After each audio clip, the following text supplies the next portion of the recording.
Happy St. Patrick's Day, everybody. Matt Connolly here, and wanted to give you a little Irish tour of the house here. We just finished up just a couple of days ago. Listed the house last Friday, and I'm very excited about this house. It's in a great neighborhood. As I told you in the first video, the Extreme Home Makeover show that they did on TV, it's got nothing on this house now. So this is a new pride of Windsor Park here. So let me give you guys a tour of the house and kind of show you what we did. So obviously we put all new. We got a new roof on the house.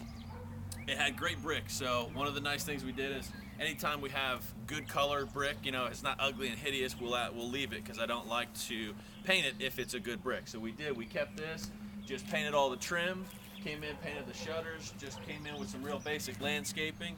The guys did a pretty good job with the new handrails. The only thing left they have to come back and do is paint these. They're going to paint on a mesh of trim, which will be real sharp. So that should get buttoned up here in the next couple of days. So.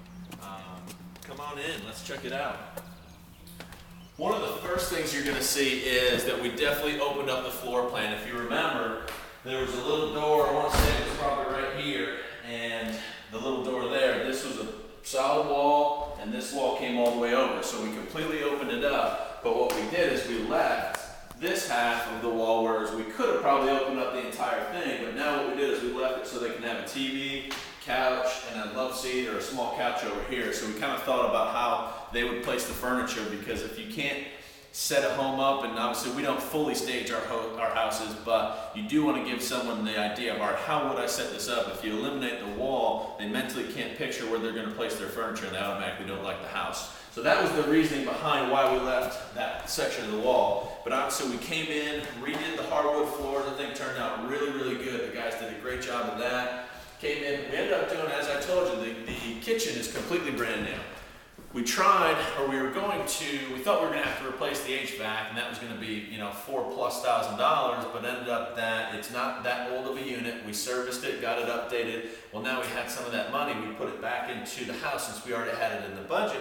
Decided to redo all the kitchen completely. So we added cabinets, which allowed us to, it was a weird floor plan in that it didn't have really any place to put a dishwasher. So now that we went in and had all new cabinets, we can lay it out however we wanted, and we ended up kind of putting sort of a faux island. It's not a real island, obviously, that it's detached, but you know, we dropped the columns in like that because we had to support the header coming across, accented it, put a countertop, and the cabinets over here. So I think the flow of the kitchen is a whole lot better. You see we came in with the stainless steel appliances as we always do. Nice open floor plan. We did work in one of our favorite colors into the kitchen and the dining room area that we had. I don't think we've done this particular color since probably Keystone, but I do like it. It's a restoration hardware color called Silver Sage. Not to get all, you know, TLC, you know, home makeover show on you, but, you know, colors sell a house. A lot of times you see we don't come in and just put one color throughout the entire house. Our bathrooms are a different color. Our kitchen, when it's set the way that it is, we can come in with a different color. And those little details make a big difference. You can't just do contractor beige anymore and expect your house to sell. So anyway, so we came in with one of our favorite color here. So let me check out the two bathrooms we redid. Turned out really, really nice. We did one extra little feature that we don't normally do, probably in this price range of a house, where we came in and did some subway tile. What we've been in the habit of lately is we used to put the 12-inch tiles, and in this, and then it's I want to say the house was built in the 50s, so pretty cool old classic house. And to match that, we kind of came in and did the subway, but we put a nice little modern touch on it with the accent tile that you see there. So it came in with the modern vanity, new commode, new floor, new paint, new everything. So check out the master. It's got another little cool feature in there, but you know, basic bedrooms in here, redid the hardwood floors. Cool thing about this house though is it does have huge windows. I mean, not quite floor to ceiling, but those front windows are really, really big, so it lets in a lot of natural light, which is good because obviously now we've got darker floors than we had, so you need a bright space to be able to make up for that. So obviously this is the master. You came in here. If you remember that master shower before, it had a header right here and it was real closed off and dark. So what we did is we lost that and we dropped in a rain can shower. So now you have both a normal shower head plus the rain head, which is really neat. So a little sizzle feature, you know, it did cost some more money, but at the end of the day, it was the right thing to do. Hopefully sells the house that much quicker. So But other than that, pretty basic. Again, you can see we came in, redid the flooring completely, new vanity, new everything else. So it turned out pretty good. But let me give you a little treat on the backyard. We haven't done this actually I don't think any of our renovations outside of this. But the funny and the ironic thing, I guess, is what we did is we ended up putting a fence in this yard. And the only reason we did it, we almost didn't even buy this house because the first time we came here, barking ass dogs next door. There was probably 4 or 5 dogs. Bah, bah, bah. As soon as we walked up, and you're like, obviously you can't sell a house with 4 barking ass dogs right next door.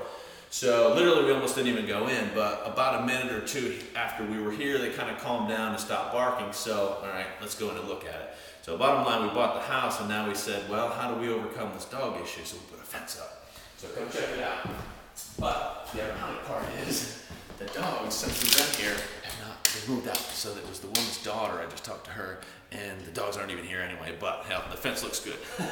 So we ended up coming in and just doing it. It makes, the ironic thing is, by fencing the yard, it makes it feel huge and look so much bigger than it is.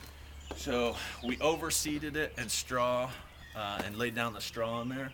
But we had the guys come in with a totally big privacy fence that really pulls us together. That's a lot of things that people, they'll want to do in their house, but we decided to take that extra step, mainly again because of those dogs. But at the end of the day, I think it's going to be a selling feature to bring that buyer in. So very excited about the house. Things have really been going good for our business lately. Got another contract for a buyer today that Anthony did a great job with.